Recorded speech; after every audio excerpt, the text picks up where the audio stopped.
Subscribe now and press the bell icon. Never miss an update. तो मेरा नाम श्वेता राय है, हार्वेस्ट की प्रोडक्ट ट्रेनर हूँ। I have done my BTech in bioinformatics, बहुत सारे मेडिकल फील्ड्स में सर्टिफिकेशंस लिए हैं और आज हार्वेस्ट की 4 साल से प्रोडक्ट ट्रेनिंग कर रही हूँ।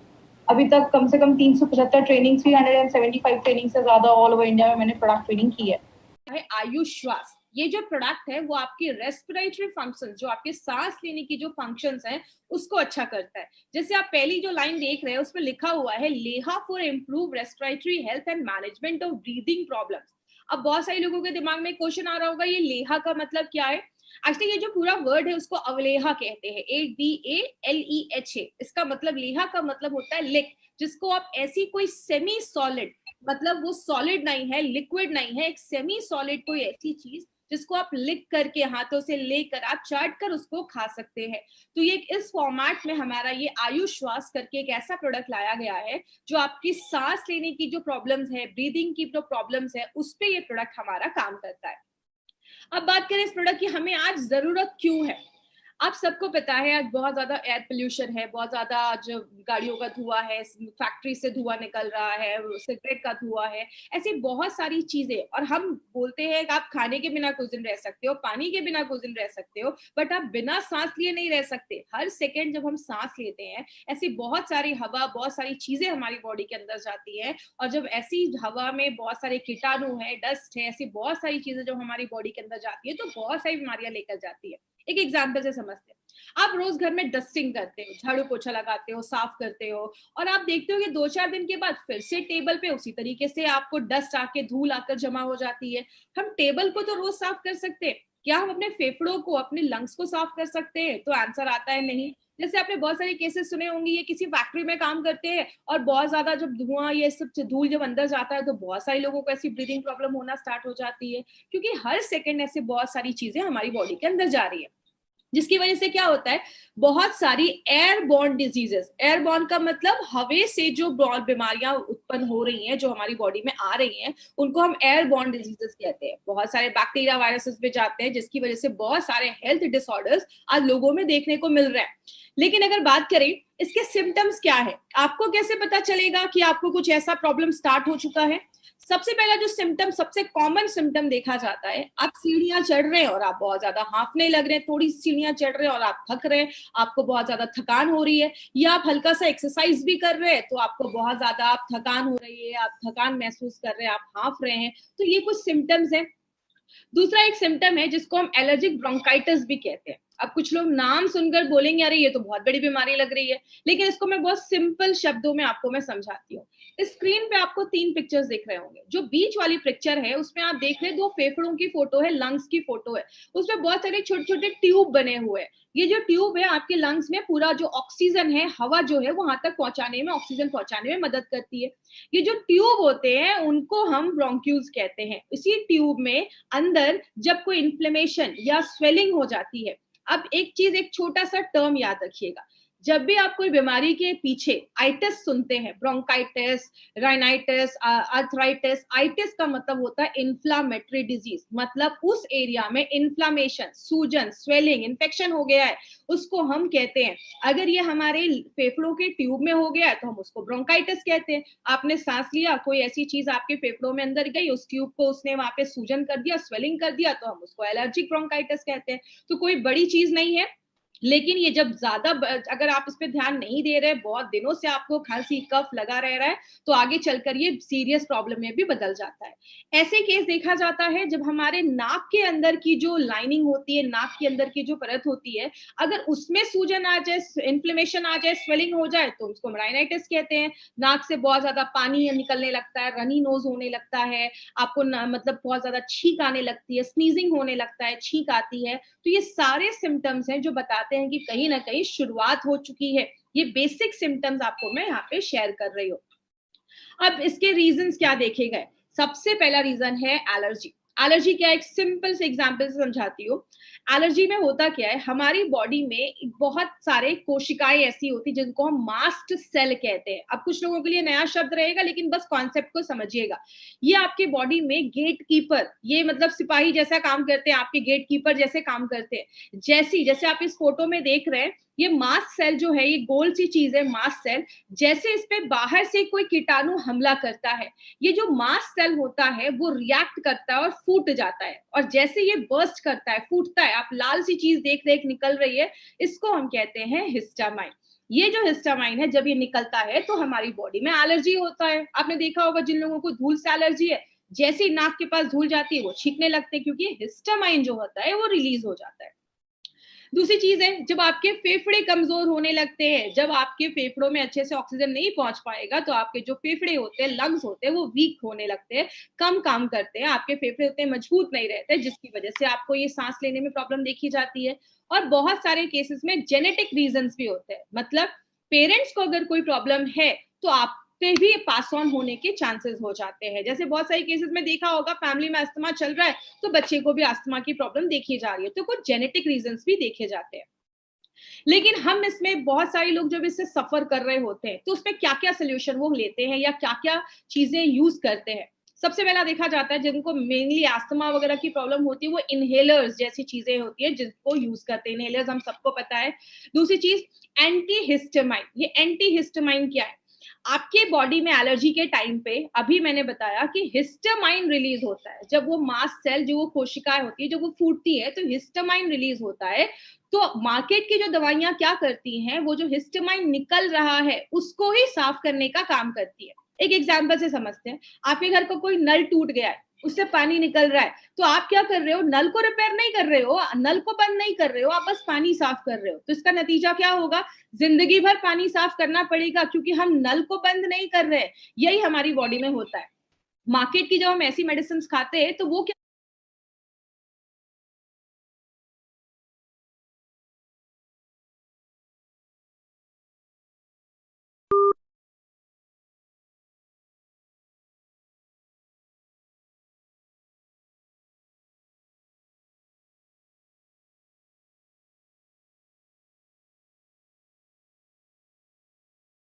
परफ्यूम की बॉटल को जब आप स्प्रे करते हैं तो आप देखते हैं एक मिस्ट, एक पानी की जैसा फुहारे जैसी चीज आपकी बॉडी में आती है।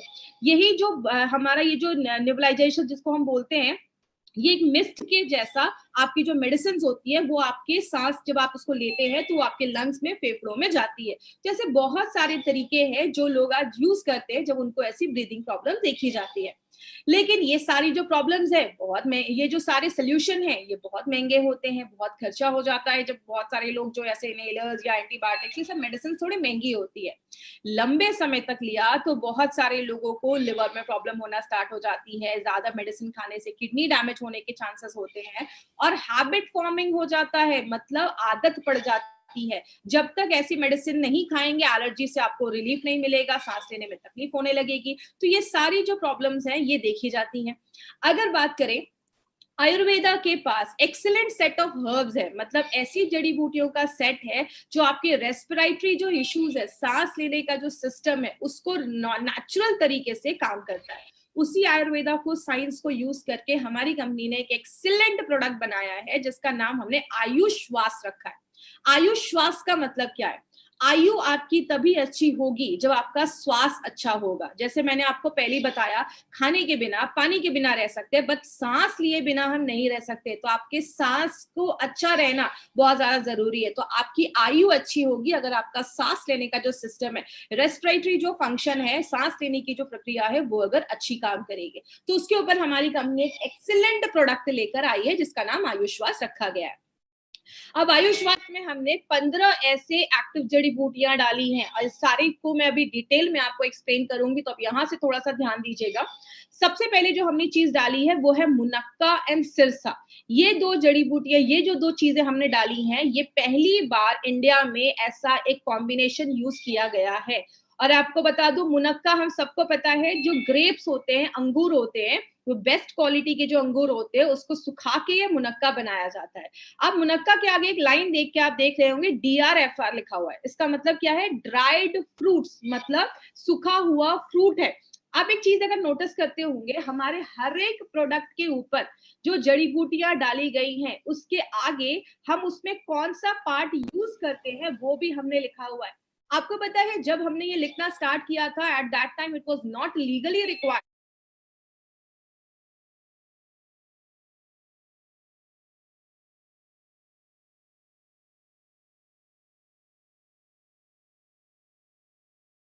सिरसा में हम बार्क यूज करते हैं, मतलब जो तना होता है, स्टेम होता है, उसका जो खाल होता है वो हम यूज करते हैं। अब ये किस चीजों में हेल्प करता है? ये माइक्रो सर्कुलेशन में हेल्प करता है आपके फेफड़ों में। अब माइक्रो सर्कुलेशन का मतलब क्या? माइक्रो मतलब छोटा, सर्कुलेशन का मतलब आपके फेफड़ों के हर छोटी से छोटी जगहों पे ऑक्सीजन पहुंचाने का अच्छे से काम करता है। रैपिड एनहांसमेंट ऑफ इम्यूनिटी का मतलब होता है आपकी प्रतिकार शक्ति, बीमारियों से बढ़ने की ताकत को बहुत ही तेजी से बढ़ाने में मदद करता है। आपकी जो लंग्स की कोशिकाएं हैं, जो टिश्यू है, लंग्स की जो टिश्यू है, कोशिकाएं है, उसको मजबूत करने में मदद करता है। और सिरसा, मुनक्का और सिरसा को एक साथ जब डाला जाता है, सिनर्जिस्टिक तरीके से वो काम करता है। एक साथ जब डालते हैं तो वो एंटी एलर्जी का भी काम करता है। और इसमें आपको मेन पॉइंट यही याद रखना है कि पहली बार ऐसा कोई कॉम्बिनेशन इंडिया के किसी भी प्रोडक्ट में यूज किया गया। अब हम बात करते हैं कंटकारी और वसा के बारे में। कंटकारी और वसा क्या करता है? आपका जो बलगम बना है, कफ जो बना है, उसको लूज करता है, मतलब उसको पतला करता है, और आपके कफ को बॉडी से बाहर निकालने में मदद करता है, उसको बाहर करता है। और तीसरी चीज क्या है? जब आप सांस लेते हैं, एक पाइप के द्वारा जो हवा है वो हमारी बॉडी के अंदर जाती है। उस पाइप, जब वो पाइप थोड़ी सी कम हो जाती है, उसका जो डायामीटर है, मतलब उसकी जो चौड़ाई वो थोड़ी सी कम हो जाती है, तो हमें सांस लेने में तकलीफ होती है। तो उसके पाइप को डायलेट कर देता है, उसको थोड़ा चौड़ा कर देता है। मुलेठी और जो दारू हरिद्रा है, मुलेठी के आगे आप फिर देख रहे होंगे RT लिखा है, मतलब उसका जड़, रूट यूज किया गया है, और दारू हरिद्रा का हमने स्टेम यूज किया है। तो जो दारू हरिद्रा और मुलेठी है वो भी आपकी इम्यूनिटी को बढ़ाने में मदद करता है, और अगर कोई इन्फेक्शन है, कोई इन्फेक्शन हुआ है, उससे बचाने में मदद करता है। और जो भी आपको पता है, हमारे मुंह में सलाइवा होता है और बॉडी म्यूकस बनाता है, इन दोनों को बना के जो कफ होता है, आपने देखा होगा कभी कभी हमें बहुत ज्यादा कफ होने लगता है। क्यों? बॉडी में जो भी बैक्टीरिया या वायरस गया है, उसको कफ वो क्या करता है, उसके अंदर उसको पकड़ लेता है और आपके कफ के द्वारा उसको बाहर निकालने में मदद करता है। जटामांसी क्या करता है? RZ का मतलब राइजोम होता है, ये भी एक पार्ट होता है एक पौधे का। जैसा आपको पता है, every herb has got 41 parts, हर एक जड़ी बूटी के 41 पार्ट्स होते हैं। इसीलिए अगर आप कोई और पार्ट जटामांसी का डालेंगे तो शायद वैसा रिजल्ट ना हो। इसीलिए हमारे हर एक प्रोडक्ट पे कौन सी जड़ी बूटी का कौन सा भाग डाला गया है, वो हर एक चीज उस पर लिखी जाती है। अब ये जटामांसी क्या करता है? आपने एक चीज महसूस की होगी, जब आपको बहुत ज्यादा खांसी हो रही है, आपके नाक बंद है, आपको सांस लेने में तकलीफ हो रही है, तो दिमाग शांत नहीं रहता है। तो जटामांसी क्या करता है? उस टाइम पे आपके दिमाग को शांत करता है, कफ को कम करता है। इला और जसात पाउडर क्या करता है? अगर कोई बैक्टीरिया का इन्फेक्शन हुआ है, क्योंकि आपको पता है हर सेकंड बहुत सारे बैक्टीरिया हमारे शरीर के अंदर जाते हैं, तो बैक्टीरिया के भी इन्फेक्शन को खत्म करता है। मधु के बारे में बात करें तो मधु आपके गले को सूद करता है, और जो भी हम जड़ी बूटियां अपने प्रोडक्ट में डाल रहे हैं, उसकी जो खासियत है, जो गुडनेस है जड़ी बूटियों की, वो आपके फेफड़ों तक ले जाने में मदद करता है। और लास्ट में एक बहुत ही अच्छी चीज इसमें हमने डाली है, जिसको हम त्रिकटु कहते हैं। त्रिकटु नाम ही बताता है आपको। त्रिकटु एक ऐसी चीज, ये त्रिकटु क्या है इसको हम थोड़ा सा डिटेल में समझेंगे। त्रिकटु एक ऐसा हर्बल फॉर्मूला है जो बहुत सालों से यूज किया जा रहा है, और बोला जाता है कि त्रिकटु जब मेडिसिन में या किसी चीज में डाला जाता है, तो और भी कुछ जड़ी बूटियां उसके साथ हैं, उसकी बायो अवेलेबिलिटी को, मतलब उसके एब्जॉर्प्शन की क्षमता को, यूज करने की जो क्षमता है, उसको बढ़ा देता है। त्रिकटु में बेसिकली 3 ऐसी चीजें डाली जाती हैं। एक होता है हमारा सुंठी, जिसको हम सौंठ भी कहते हैं, या अगर बात करें ड्राइड जिंजर, जो अदरक होता है उसको सुखा के जो बनाया जाता है, सौंठ भी कहते हैं, सुंठी भी कहते हैं, ड्राइड जिंजर होता है। दूसरी चीज होती है मरीचा, जिसको हम काली मिर्च भी कहते हैं। मरीचा जो होता है ये भी एक तरीके का एक त्रिकटु में एक दूसरा इंग्रेडिएंट माना जाता है। और तीसरे जो होता है वो होता है पीपल। पीपली भी एक त्रिकटु का एक तीसरा इंग्रेडिएंट माना जाता है। तो ये जो 3 चीजें हैं, इनकी ना पोटेंसी बहुत हाई होती है, मतलब इनकी जो क्षमता होती है वो बहुत हाई होती है। तो जब आप इसको लेते हैं तो ये क्या करता है, आपकी बॉडी में एक हीट प्रोड्यूस करता है और आपका जो डाइजेस्टिव सिस्टम है, डाइजेस्टिव जूस बनना स्टार्ट हो जाता है। इसीलिए अगर बात करें तो त्रिकटु में ये 3 चीजें डाली जाती हैं जो और जड़ी बूटियों की जो बायोएबिलिटी है उसको इंक्रीज कर देता है, और इसमें हमने जावित्री भी डाला है। अब बात करें, ये जो तीनों चीजें हैं, मैंने आपको इसकी इन्फॉर्मेशन भी बताई कि इसका क्या काम है, ये और भी चीजों की बायोएबिलिटी को इंक्रीज कर देता है। अब जो लास्ट चीज हमने इसमें डाली उसको हम शर्करा कहते हैं, केन शुगर। अब यहाँ पे एक चीज याद रखिएगा, ये बहुत ही जरूरी चीज है। क्यों जरूरी है? जब हमें सांस लेने में तकलीफ हो रही है, बहुत ज्यादा कफ हो गया है, आपको बहुत ज्यादा तकलीफ हो रही है, उस टाइम पे बॉडी को ज्यादा एनर्जी की जरूरत होती है। वो एनर्जी हमें शर्करा प्रोवाइड करता है, क्योंकि सांस लेने में उस समय हमें एनर्जी की जरूरत पड़ती है जो हमारा ये देता है। अब इसमें आपको क्या क्या याद रखना है? सबसे पहले नोवेल्टी क्या है आयुश्वास की? मुनक्का एंड सिरसा, जो मैंने आपको बताया, आपके सांस लेने की जो तकलीफ है उसको अच्छा करता है।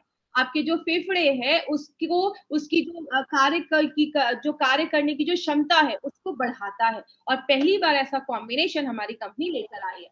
बहुत अलग तरीके से काम करता है, एलर्जी से लड़ने में मदद करता है, जो कफ वगैरह है उसको बाहर करता है, आपके दिमाग को शांत करता है, आपकी जो विंड पाइप है जिससे हवा हमारे शरीर के अंदर जा रही है उस पाइप को थोड़ा सा लूज करता है, तो आपको सांस लेने में उतनी तकलीफ नहीं होती है, और आपको इम्यूनिटी प्रोवाइड करता है, आपको बीमारियों से लड़ने की ताकत को भी अच्छा करता है, और आपके गले को आराम देता है, सूदिंग एक्टिविटी का भी काम करता है। और एक इंपॉर्टेंट चीज याद रखिएगा, इसमें कोई भी स्टेरॉइड्स नहीं डाला गया है, तो आपको कभी भी ऐसा कोई हैबिट फॉर्मिंग या ऐसी कोई आदत आपको नहीं लगेगी।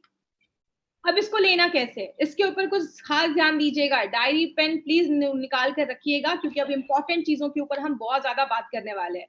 इसको आप कभी भी ले सकते हैं, गरम पानी या गरम दूध। अब गरम को थोड़ा सा मैं आपको डिटेल में बात करूंगी। गरम मतलब ये नहीं कि बॉइलिंग वाटर एकदम आप यूज कर रहे हैं या बॉइलिंग मिल्क यूज कर रहे हैं, और ना ही आपको ल्यूक यूज करना है, ल्यूक वार्म जिसको हम कहते हैं। हल्का भी गर्म नहीं होना चाहिए और आपका खौलता भी नहीं होना चाहिए। जैसे हम चाय पीते हैं जितना गर्म होता है, जिसको आप सिप सिप करके पी सकते हैं, तो आपको क्या करना है, 1 से 2 टेबल स्पून मतलब 10 से 20 ग्राम, आपको ये च्यवनप्राश जैसा ही एक है, सेमी लिक्विड में आता है, इसको आपको लेना है। और सुबह शाम, सुबह उठते हैं 10 से 20 ग्राम, एक कप में दूध लिया, एक कप अच्छे से दूध या गर्म पानी लिया, 10 से 20 ग्राम उसमें अपना आयुश्वास डाला, उसको अच्छे से मिक्स किया, और सुबह शाम आपको बिफोर फूड आप लेंगे तो आपको ज्यादा अच्छे रिजल्ट्स मिलेंगे।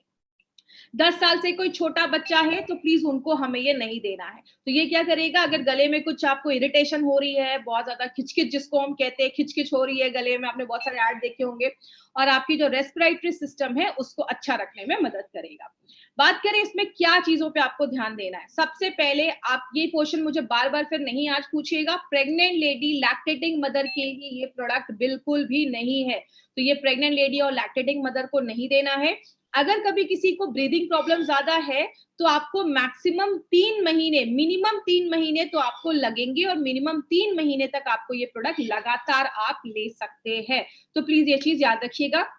दूसरी चीज, अगर कभी किसी को ऐसा हो कि अभी अचानक से कुछ दिन पहले से बहुत ज्यादा सर्दी खांसी ऐसी हो रही है, बहुत ज्यादा कफ हो रहा है, सांस लेने में तकलीफ हो रही है, तो आप इमीडिएट इस प्रोडक्ट को स्टार्ट कर सकते हैं, और 2 हफ्ते तक लगातार आप इस प्रोडक्ट को लीजिए। अगर लगता है कि कुछ रिजल्ट आई है तो एक बार डॉक्टर से कंसल्ट कर लीजिए, क्योंकि 2 हफ्ते में आपको अच्छा खासा रिजल्ट मिलना स्टार्ट हो जाएगा।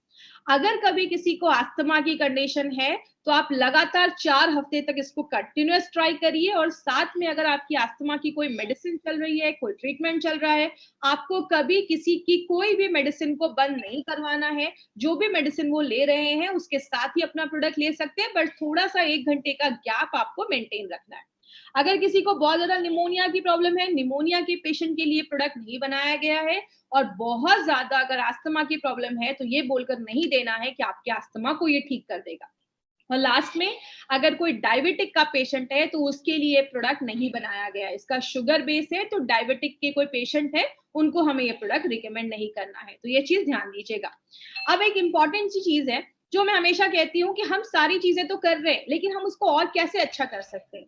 तो आप अपने इम्यूनिटी जो है, आपकी रेस्पिरेटरी जो हेल्थ है, जो उसकी फंक्शन है, उसको हम अच्छे से इंक्रीज कर सकते हैं।